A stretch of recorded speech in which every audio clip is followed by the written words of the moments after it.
Hello and welcome to effective knowledge point. Jammu and Kashmir service selection board में एक topic रहता है साइंस एंड टेक्नोलॉजी का। तो उसी टॉपिक को हम आज डिस्कस करने जा रहे हैं। उम्मीद है ये वीडियो आपको बहुत पसंद आएगी। ये Jammu and Kashmir service selection board JKSSB के पटवारी सिलेबस में और VLW वगैरह के तमाम सिलेबस में आजकल ये टॉपिक ज़्यादा पूछा जा रहा है। इसमें से 2 या 3 क्वेश्चन आने के बहुत सारे चांस रहते हैं।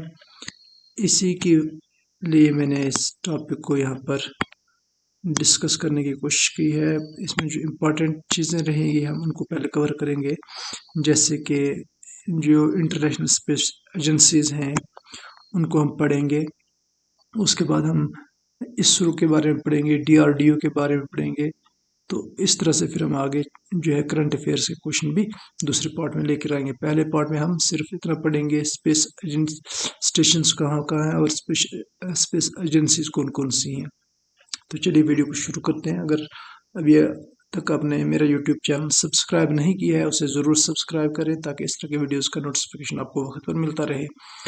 सबसे पहले हम पढ़ेंगे international space agency. International space stations जो है वो लोअर अर्थ के ऑर्बिट में जो पाए जाते हैं वो 5 एजेंसीज हैं। जैसे नासा के बारे में आपने पढ़ा होगा, USA की स्पेस स्टेशन एजेंसी है। JAXA जो है जापान की है। रोसकॉस्मोस जो है रोसकॉस्मोस रशिया की है। आप जो है अगर आपको याद नहीं रहता, जैसे J से जापान है और J से JAXA है, इसी तरह रशिया का और यहाँ पर रोसकॉस्मोस का और आप याद रख सकते हैं। कनाडा का CSA कैनेडियन स्पेस एजेंसी है। तो इसी तरह C से कनाडा है और C से कैनेडियन स्पेस, और यूरोपियन स्पेस एजेंसी का इनिशियल्स आप याद रखोगे U। ठीक है, इस तरह से यहाँ तक ये 5 स्पेस एजेंसीज हो गई। लॉन्च हुई थी 1998 में। इन सभी को इंटरनेशनल स्पेस स्टेशन कहा था और इन लोअर ऑर्बिट में ये सर्कुलेट करती हैं। ठीक है, यहाँ तक हम रखते हैं। आगे हम दूसरे टॉपिक पर चलेंगे, बाद में हम इसको पढ़ते रहेंगे आराम से।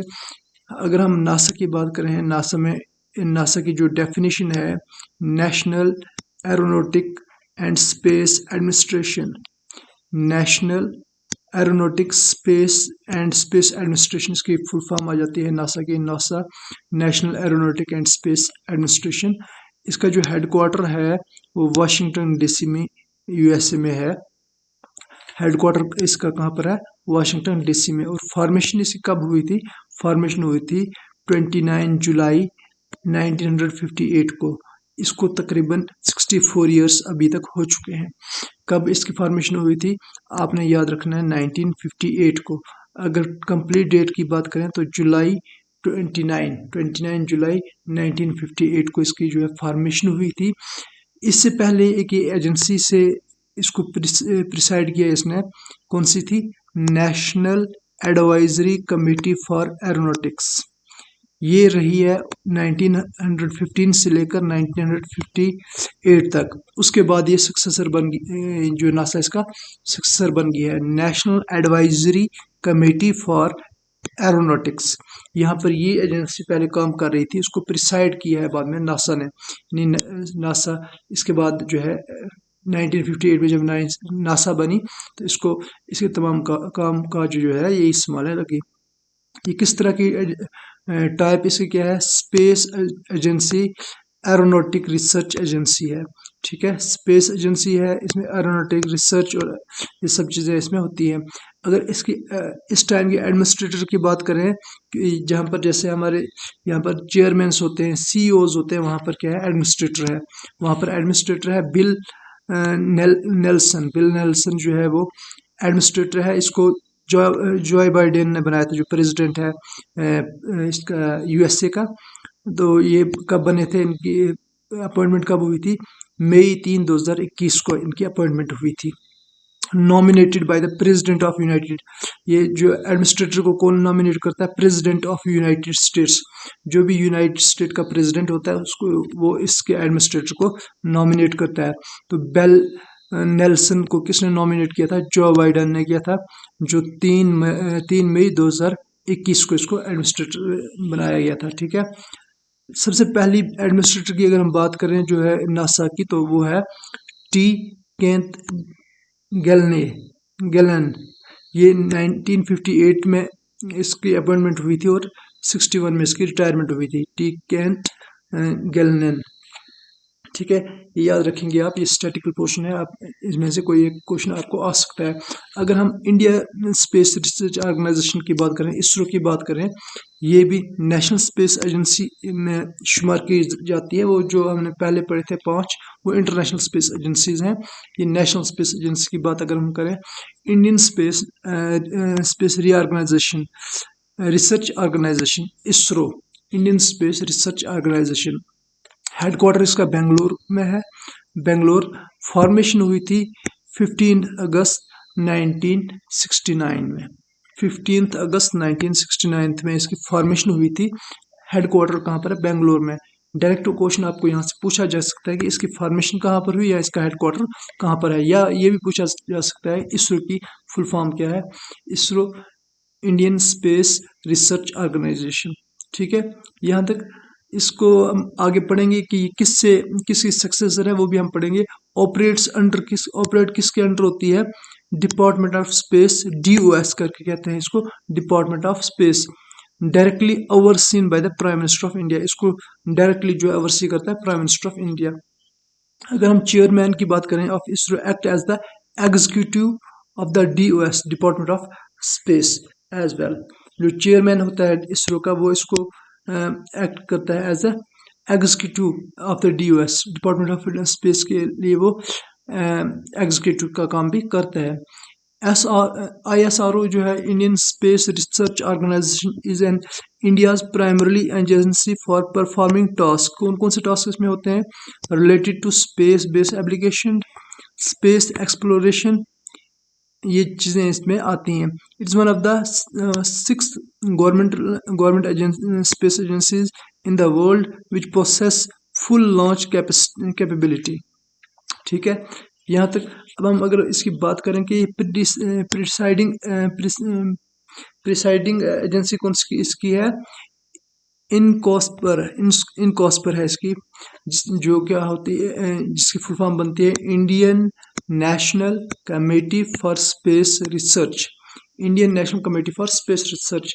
अगर हम नासा के बारे में देखें तो वहाँ पर कौन सी थी? वहाँ पर हमारे पास ये थी नासा की बात अगर हम करें, उसमें कौन सी प्रिसाइडिंग एजेंसी थी? नेशनल एडवाइजरी कमेटी फॉर और एरोनॉटिक्स। ठीक है, यहाँ पर हमारे पास इसरो में कौन सी है? इसरो में है Indian national committee for space research, INCOSPAR. ठीक है, यहाँ तक ये याद रखिए। टाइप इसकी कौन सी है? स्पेस एजेंसी है, गवर्नमेंट ऑफ इंडिया इसको ऑन करती है, और इसका जो है वेस्ट इसमें बेंगलुरु में इसकी हेडक्वार्टर है, इंडिया में। चेयरमैन की अगर बात करें हैं SP सोमनाथ सदेश SP सोमनाथ इसकी जो है चेयरमैन है। ये कब बने थे? 18 जनवरी 2022 को बने हैं। 18 जनवरी 2022 को बने हैं। प्राइमरी स्पेस पोर्ट भी इसको कहते हैं, इसरो को। पहले ये कहाँ पर होता था? ये इसका थुम्बा जो है इक्वेटोरियल रॉकेट लॉन्चिंग स्टेशन है, वहाँ पर से इसको वहाँ पर होता था। Thumba equatorial rocket launching station, trial, TERLS trials. ठीक है, थुम्बा कहाँ पर है? ये त्रिवेंद्रपुरम केरला में है थुम्बा। यहाँ पर सतीश धवन स्पेस सेंटर भी है, जिसको अब जो है, अब पहले इसको श्री हरिकोटा कहते थे। ठीक है, उसके बाद अगर हम बात करें इनकॉस्पर की बात करें, तो ये पहले क्या था? Was establish by Jawaharlal Nehru. INCOSPAR किसने एस्टेब्लिश किया था? Jawaharlal Nehru, under the department of atomic energy. Department of atomic energy के तहत इसको एस्टेब्लिश किया गया था। जवाहरलाल नेहरू उस टाइम के प्राइम मिनिस्टर थे 1962 में। इनको किसने अर्ब किया था? साइंटिस्ट थे विक्रम साराभाई, जिस पर बाद में ये इनके नाम से भी आगे इसको रखा गया, विक्रम साराभाई स्पेस स्टेशन के नाम से। ISRO build first satellite, ISRO ने पहला सैटेलाइट आर्यभट्ट बनाया था, जिसको लॉन्च किया था सोवियत यूनियन से। ये वहाँ पर अभी हमारे पास लॉन्च पैड वगैरह नहीं थे, तो 1975 में पहला इसरो ने जो सैटेलाइट तैयार करके लॉन्च किया था आर्यभट्ट, उसको इस सोवियत यूनियन से ही, रशिया से हमने इसको लॉन्च किया गया था। इसरो ने जो अपना पहला स्टेशन जो पहला सैटेलाइट लॉन्च किया था, वो क्या था? 1980 में इसरो लॉन्च करता है सैटेलाइट रोहिणी सीरीज। इसको अपने ही स्टेशन SLV-3 से लॉन्च करता है। It's on SLV-3 making India the 7th country. इस तरह से हमारा जब रोहिणी सीरीज का RS-1 इन्होंने लॉन्च किया था इसरो ने 1980 में, तो इस तरह से 7वीं कंट्री हमारी बन गई थी जिस अंडरटेकिंग द ऑर्बिटल लॉन्च। ठीक है, उसके बाद RN-1 was third Indian satellite, ये तीसरा इंडियन सैटेलाइट था to reach the orbit as Bhaskara had from the US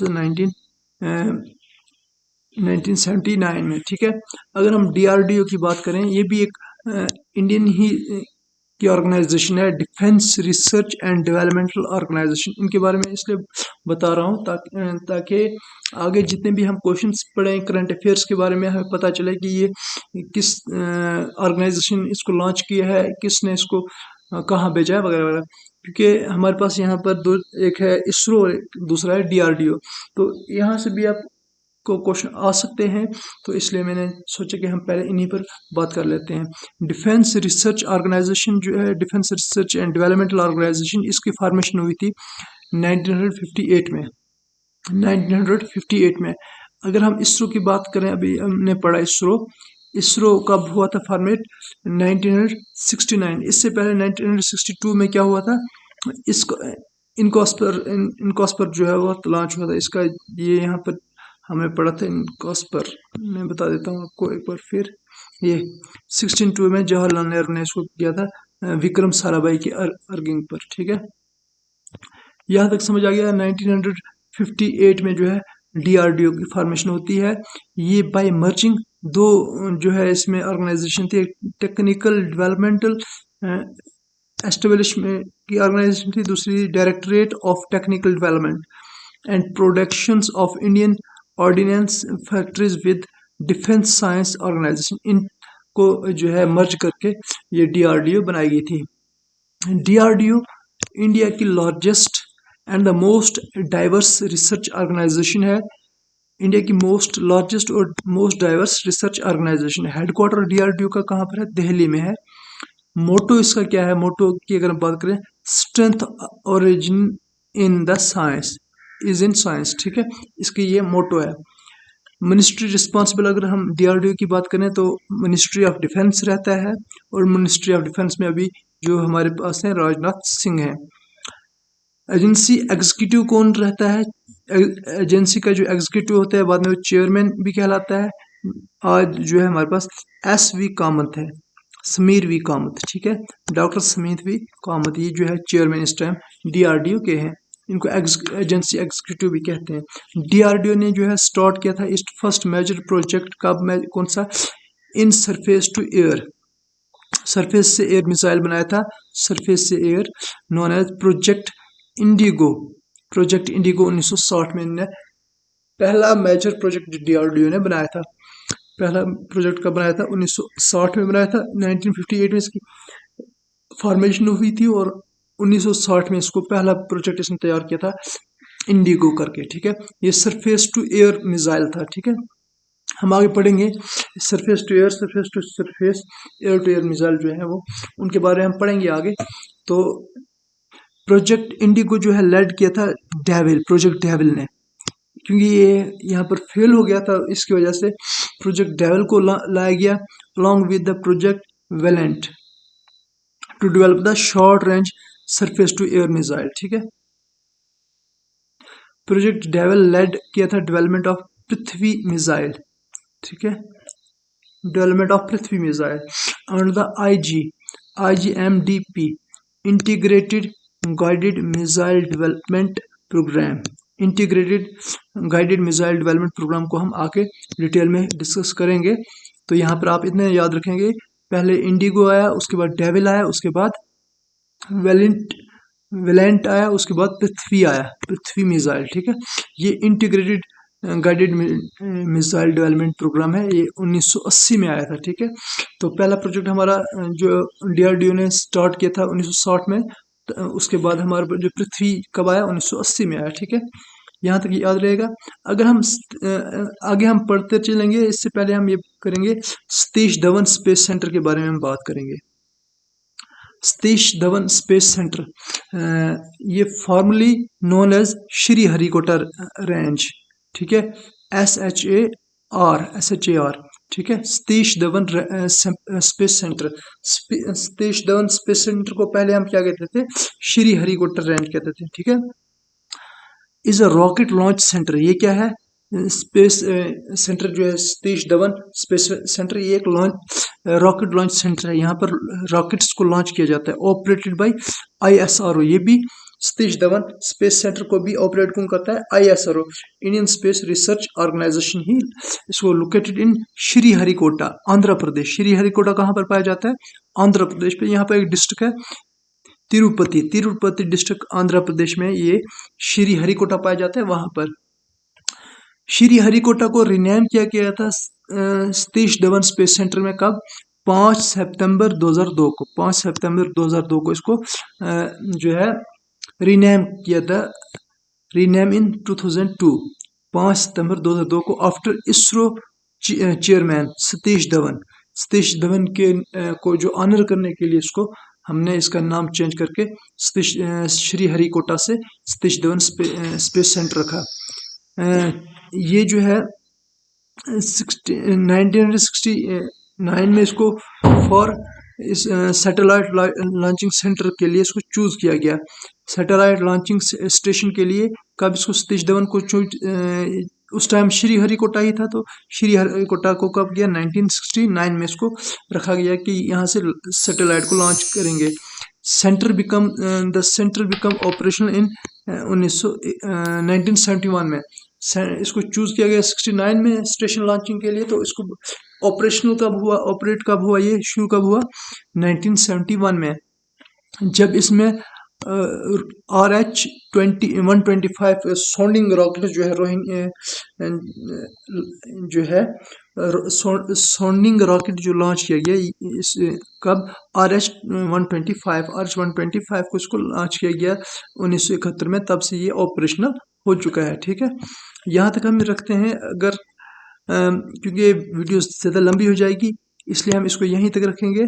अगली नेक्स्ट पार्ट हम ज़रूर लेके आएंगे, उसमें हम करंट अफेयर्स जो है साइंस एंड टेक्नोलॉजी के जो करंट अफेयर्स होते हैं उसको हम कवर करने की कोशिश करें। साइंस और टेक्नोलॉजी को हम देखेंगे, और उसमें जो करंट अफेयर्स हैं, जैसे जेम्स वेब जो है टेलीस्कोप है, उसके बाद हम बहुत सारे जो क्रूज मिसाइल हैं इंडिया के, उनको पढ़ेंगे। उसके बाद हम नासा में से जो कुछ लॉन्च वगैरह हुए और उसके बारे हम पढ़ेंगे, गगनयान के बारे में पढ़ेंगे। उसके बाद हम बहुत सारी चीज़ें हैं, जैसे Prithvi second short range missile ballistic missile है जो DRDO ने टेस्ट किया था। उसके बाद हम सूर्य न्यूटर इंडोर सोलर कुकर के बारे में पढ़ेंगे, गगनयान के बारे में हम पढ़ेंगे, बहुत सारी चीज़ें GSAT-24 के बारे में पढ़ेंगे, इंडिगो जो एयरलाइंस है उसके बारे में कुछ चीज़ें हैं वो पढ़ेंगे, नासा के बारे में पढ़ेंगे, बहुत सारी चीज़ें लॉन्च हो रही हैं। तो अगर आपको मेरी ये वीडियोस पसंद आती है, लाइक और शेयर ज़रूर करें, अपने दोस्तों तक इसे पहुंचाएं। Thank you, have a nice day.